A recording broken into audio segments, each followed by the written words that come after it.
This is a video introducing you to our Centricity calendar app for CityWorks users. This is our start page. I am going to show you a quick overview of what our app can do and exactly how we can save you time. The calendar app makes managing your CityWorks events a lot more efficient. We use a GUI to build search queries based on CityWorks parameters that you're already familiar with. These queries are then saved and can be directly inputted into your Outlook or Google personal calendar. When you create a search query, an ICS file is generated. By subscribing to this ICS file, your Google or Outlook calendar will update automatically every 10 seconds, ensuring you always have the latest information without manual intervention. This app functions similarly to CityWorks Respond queries, so you should be able to gain a quick understanding of how our app works after playing around with it for only a few minutes. By following these steps I'm going to show you, you can efficiently use the calendar app to manage your events and work orders seamlessly. This reduces the hassle of manual updates and searches. We're here to help you at Centricity, and we want to make your experience the best possible, and we believe our app really helps make CityWorks operations just easier. So let's get started. First, you want to start by logging in. We're going to choose our organization. I am choosing our demo site, and then username and password. You want to click sign in, and this will be your homepage. This will show all of the current queries that you have saved.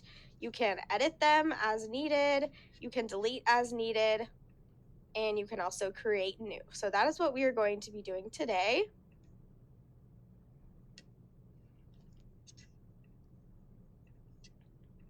First, we want to start by giving our calendar event a name. This is also going to be our overall search query, so you want it to match what you are going to be searching for. So in this case, we want to look for work orders submitted to CityWorks admin. Now you can just copy the name down to the description if there's nothing extra that you want to put there. And then next we go to our type. So there's many different types here. For this, we would be using work order.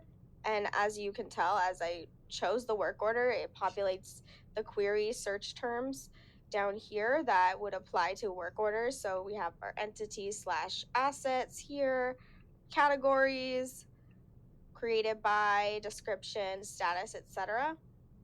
We also have case. And as you can tell, it also changes your query as you change the type. So we could do a service request. This will have the dispatch to, status, submit to. We can do an inspection as well. And here are the query terms for that.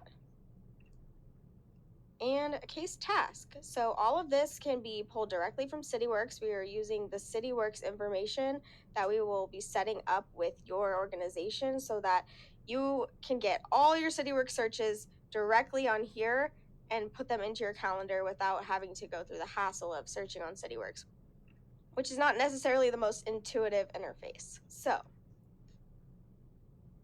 we're going to change this back to work order. So we have our name, description, and type all picked out. The next thing we're going to put is the event begin date/time. For this, we want to change it to projected start date.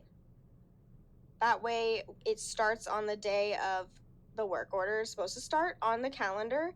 And then for the event end date/time, we're going to go ahead and choose projected start date again. Now, what does this do? This prevents you from having your calendar from being super clogged up with long events. If you end the event date/time about 2 hours or 1 hour, 30 minutes, whatever works for you, that actually frees up your calendar space a lot. So in this case, we're checking date calculation, and then we're putting 2 and hours. This will mean that our event will start on the start date and span in our calendar for only 2 hours instead of 5 days or whatever the length of time is. This helps just make your calendar look a lot more smooth and seamless. You can also limit your records by days. So this would mean that we can go ahead and look at the last 14 days or the last 30 days of work orders that we're going to be searching for. So I'm going to leave it at 30. Next, we'll get into our event name. Now, this is what is going to show up in your Google or Outlook calendar as the event name. So we want to start out with the work order number. In this case, that's what we're always going to start out with for work order searches.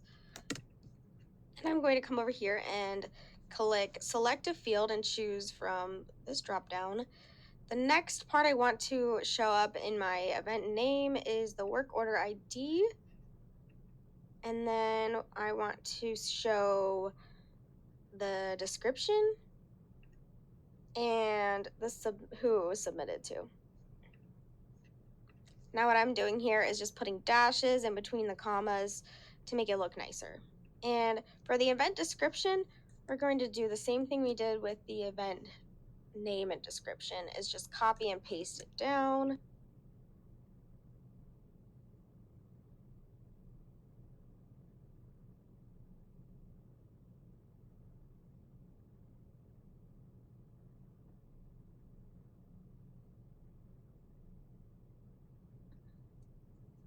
And these two boxes here will give you an office or respond link. If you check them in your Google and Outlook calendar, that will take you directly to CityWorks office, CityWorks respond with a work order. So that makes it super helpful. We're definitely going to click that for this. And next, we just have to build our query and we will be almost done. So for this first query that we're going to show the example, we can apply it to many different assets, but since we're looking for all work orders submitted to a specific person, I want to just go to submit to and choose CityWorks admin, which is what our search is for. Up here at the name, work orders submitted to CityWorks admin.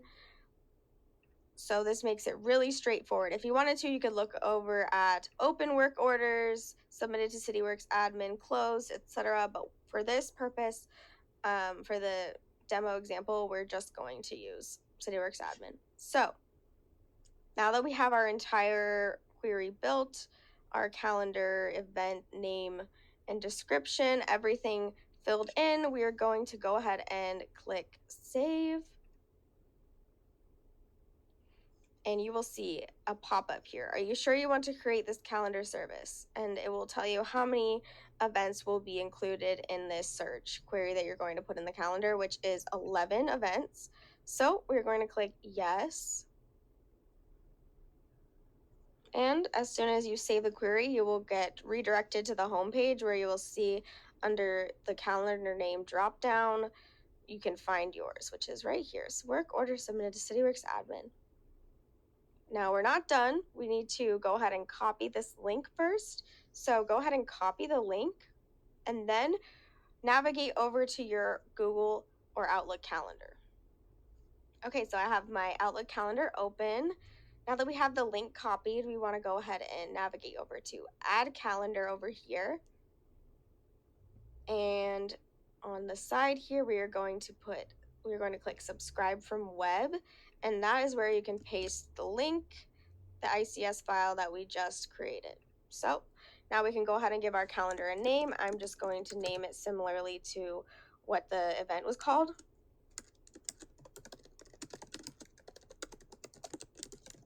And you can give it a color and a charm. So let's see, for this one, we'll do the wrench for the work order. And now you can go ahead and click import and import this into your calendar. All right, so it says work order submitted, updated. Okay, as you can see, the green items here is the calendar that we just inputted. It will show the entity who it was submitted to, just like we inputted in the event name and description. And since we put the data calculation as 1 hour, it keeps the calendar from looking clunky. It keeps it nice and organized. And so if you wanted to get more information about the work order in the calendar, you can click this arrow here and pop it out. And here you will have the office and respond link that will take you directly to CityWorks. So that is how easy it is to create a new query in the Centricity Calendar app and input it into your personal Google or Outlook calendar.